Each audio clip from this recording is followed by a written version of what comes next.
حبیب اجمی کا نام سنا ہوگا آپ نے، بغداد کے رہنے والے مشہور مالدار شخص، پیسہ بہت تھا لیکن معاملہ یہ تھا کہ سود پر پیسہ، سود کا کاروبار، لوگوں کو سود دینا، لوگوں سے سود لینا، یہ کاروبار چلتا تھا۔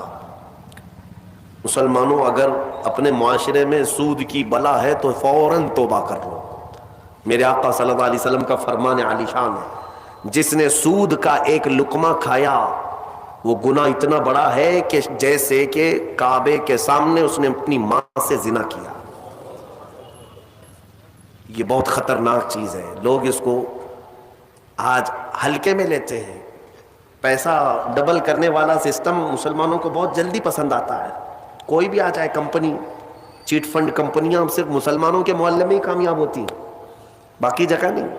لاکھ روپے دو اور تم گھر میں نواب صاحب بیٹھے رہو، ہر مہینہ 10-10 ہزار آتا رہے، یہ پتہ ہی نہیں کہ کس طرح سے آتا ہے۔ تمہارے گھر میں آنے والا ایک لقمہ بھی تمہاری تحقیق کے بغیر نہیں آنا چاہیے، تم مسلمان ہو۔ ایک سکہ بھی تمہارے گھر میں بغیر تحقیق کا نہیں آنا چاہیے۔ اگر مشکوک، یعنی جس میں شک ہے، حرام کی بات نہیں کر رہا ہوں، حرام تو بڑی بات ہے، جس مال میں شک ہے اس مشکوک مال کا بھی ایک لقمہ کھا لیا تو اولاد بگڑ جاتی ہے۔ بزرگوں نے فرمایا اولاد بدتمیز پیدا ہوگی، بد اخلاق ہو جائے گی، کردار سے عاری ہو جائے گی، اس کا خیال رکھو۔ تو میں عرض یہ کر رہا تھا کہ حبیب اعجمی سود کا کاروبار کرتے رہے۔ ایک دن ایسا ہوا کہ اپنی بیوی سے گوشت لا کر دیا اور کہا کہ پکاؤ۔ بیوی نے کہا لکڑیاں نہیں ہیں۔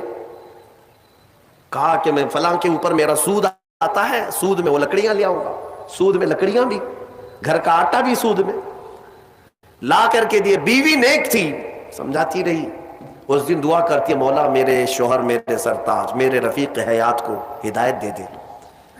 جب چولہے پر یہ ہانڈی رکھی گئی، کھانا پک گیا، یعنی سالن پکا، تو اس نے اتارا، حبیب اجمی دسترخوان پر تھا۔ ہانڈی کھولی گئی تو اس میں پکتا ہوا خون تھا، خون کے علاوہ کچھ نہیں۔ حبیب اعجمی نے پوچھا یہ کیا ہے؟ بیوی نے کہا جب لوگوں کا مال سود میں لا کر کے دو گے تو اللہ تعالیٰ تمہیں دنیا میں ہی خون کھلا رہا ہے، آخرت میں کیا عذاب ہوگا۔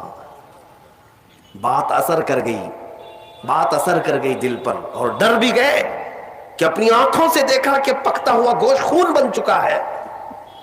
فوراً پورے جسم میں کپ کپی طاری ہو گئی، توبہ کیا، کھڑے ہو گئے۔ گھر سے باہر نکلے تو راستے سے جا رہے تھے، بچے جو کھیل رہے تھے، ایک بچے نے پکار کر کہا اے بچے ہٹو، یہ سود خور آ رہا ہے، اس کی چھاؤں کہیں ہم پر پڑ گئی تو ہم برے ہو جائیں گے۔ بچوں میں بھی یہ بات آ گئی تھی۔ حبیب اجمی کو آج دل پر بات لگی، میرا رب کسی کے لیے ہدایت دیتا ہے تو کچھ ذریعہ بنا دیتا ہے۔ حبیب اجمی اب رونے لگ گئے کہ میں اس قدر خستہ ہوں، اس قدر بدنام ہوں کہ بچے میری چھاؤں سے بھاگ رہے ہیں۔ اب سوچا کہ اب میں سود نہیں لوں گا اور نہ ہی اس کاروبار میں، سب کو چھوڑ دیا۔ لیکن اب مسئلہ یہ تھا کہ بچپن شروع سے کوئی کام کرنے کی عادت نہیں تھی، پیسہ دینا ہے، مارکیٹ میں گھما کر کے بڑا کر کے لانا ہے، کام کرنے کی عادت نہیں تھی، فن نہیں تھا، ہنر معلوم نہیں تھا، اب کمائیں تو کیسے کمائیں۔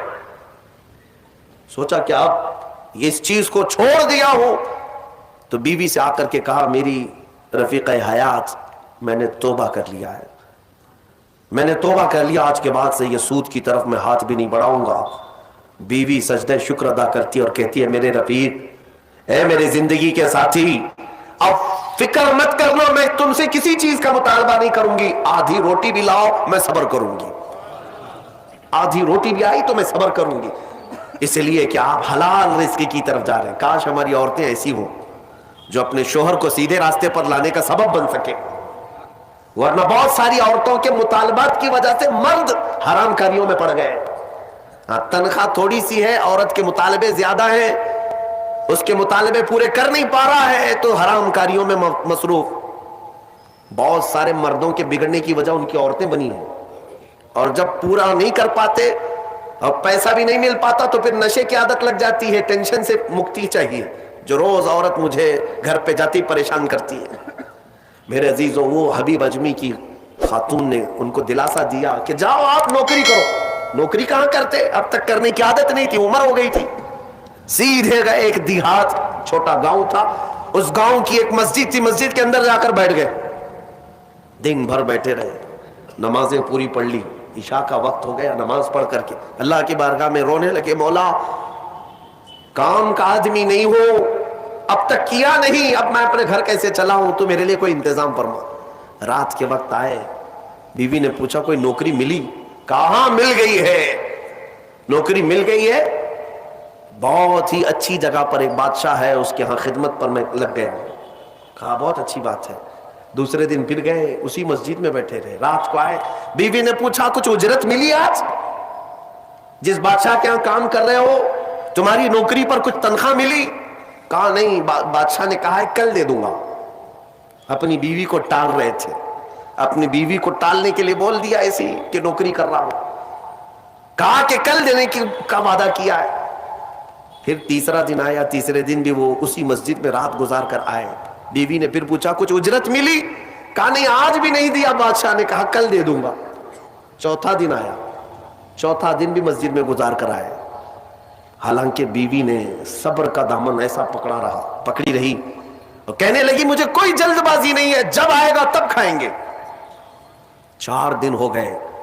آج پھر رات کو بیوی نے پوچھا کچھ تنخواہ ملی, گھر کیسے چلے گا؟ 4 دن سے چولہا نہیں جلا گھر پہ.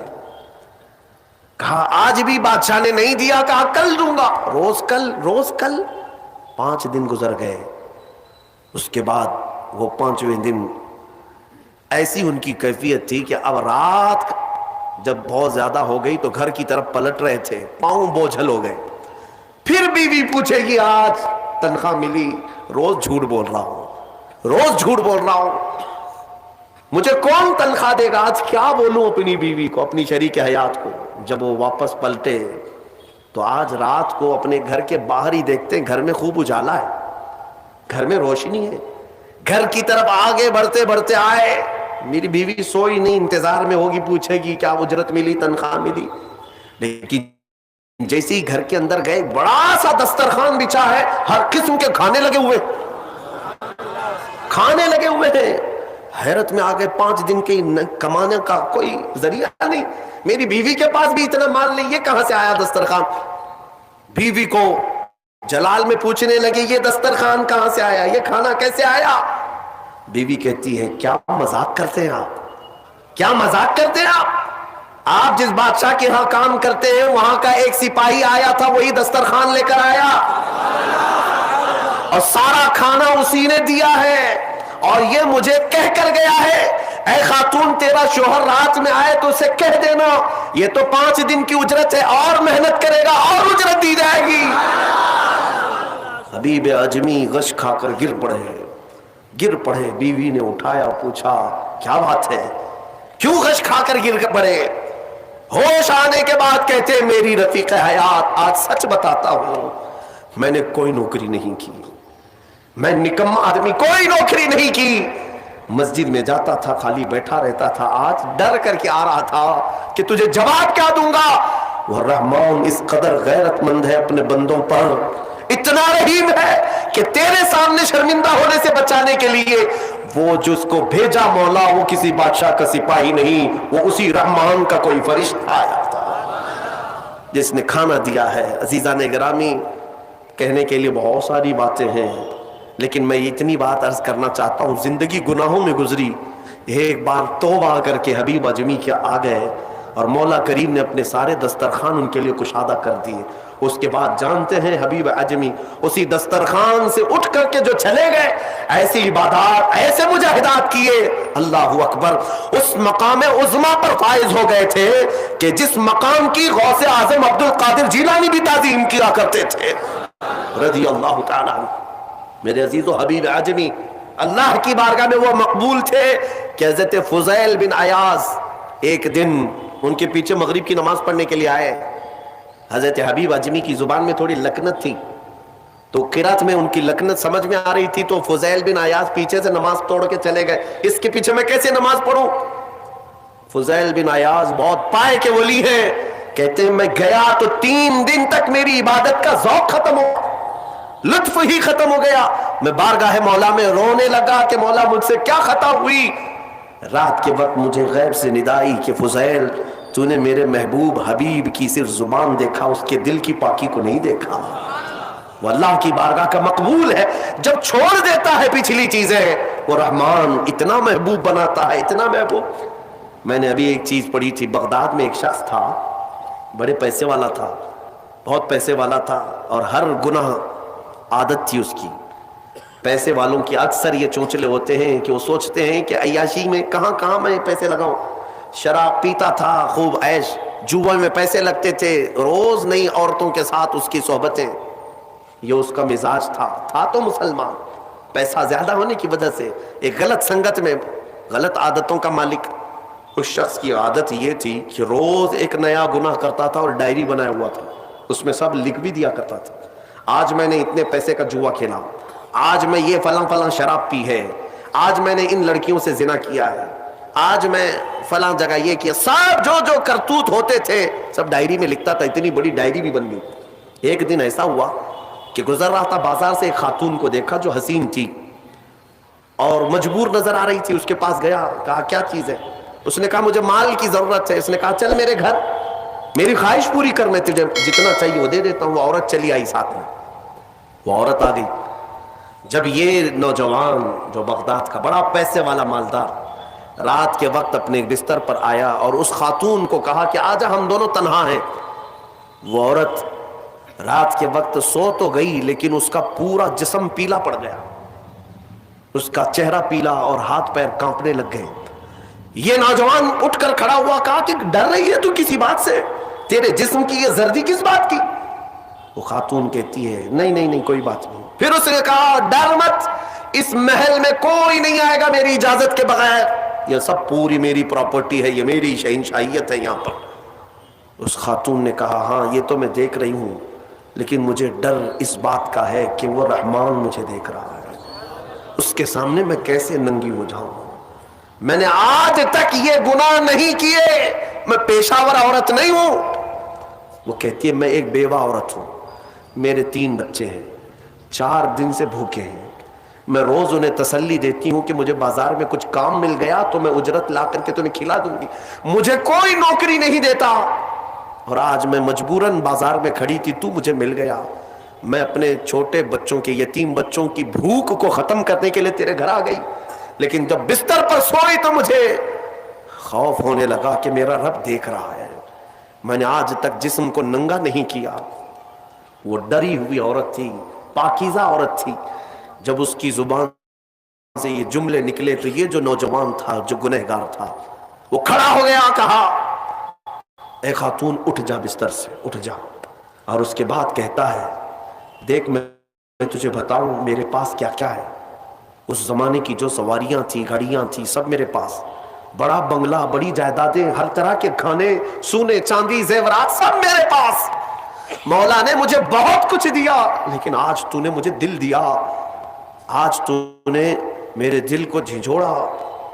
میرے پاس اتنی نعمتیں ہونے کے باوجود میں اب تک ڈرا نہیں اللہ سے، اور تیرے گھر میں کھانے کو ایک لقمہ بھی نہیں، پھر بھی تو اللہ سے ڈر رہی ہے.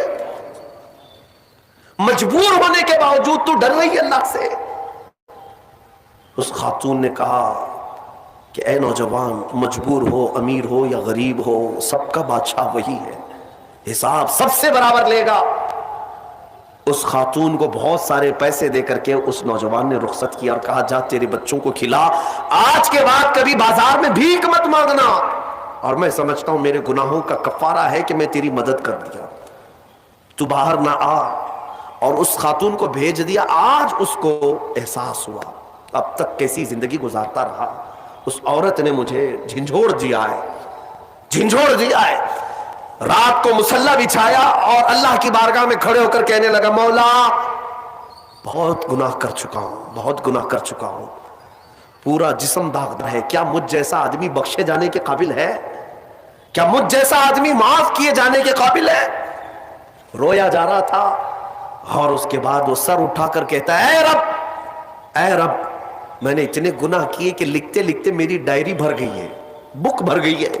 پھر تیرے پاس جو فرشتے ہیں نامہ اعمال لکھنے والے، انہوں نے کتنا اور اس کے بعد ہاتھ جوڑ کر کہتا ہے رحمان اپنے دربار میں میں اتنی بات عرض کرتا ہوں، اگر میں بخشے جانے کے قابل ہوں تو مجھے معاف کر، یا تو پھر آسمان سے آگ بھیج کر کے مجھے ہلاک کر دے، مجھے ختم کر دے مولا، میں بہت داغدار ہوں، بہت داغ دھبے لگا دیے۔ وہ روتے روتے روتے تھک گیا اور اس کے بعد اٹھتا ہے، توجہ، گھر کے اندر جا کر آج سچی توبہ کیا تھا، ڈائری وہ پھاڑنے کے لیے گیا جس میں روز گناہ لکھتا تھا، جو پچھلے سارے تھے ریکارڈ، کہتا ہے پھاڑ کر کے ختم کر دوں گا، آج کے بعد نشان بھی نہیں رکھنا ہے۔ جب وہ اپنے کمرے میں آیا، اس ڈائری کو اٹھایا جو برسوں سے لکھ رہا تھا، وہ حیرت سے ڈوب گیا اس بات پر کہ جب وہ ڈائری اٹھایا تو دیکھتا ہے پورے اوراق سفید ہے، لکھا کچھ نہیں، ایک حرف بھی لکھا ہوا نہیں ہے۔ ورق پلٹتا گیا پلٹتا گیا پلٹتا گیا، کچھ نہیں ہے۔ وہ ادھر ادھر دیکھنے لگا، اس میری ڈائری سے مٹایا کس نے، میرے سارے ریکارڈ کس نے مٹایا؟ اس کے جسم پر کپ کپی تاری تھی، راشا تاری تھا، رات کا وقت تھا، غیب سے ندائی، اے بندے جب کوئی پوری دنیا کو میرے لیے ترک کرتا ہے تو میں اس کے گناہوں کو بھی مٹا دیا کرتا ہوں۔ جب زندگی میں لکھی ہوئی ڈائریاں مٹ جاتی ہیں تو میرے مولا کو یہ اعمال نامے سے مٹانے میں دیر نہیں لگے گی۔ یمحو اللہ ما یشاء،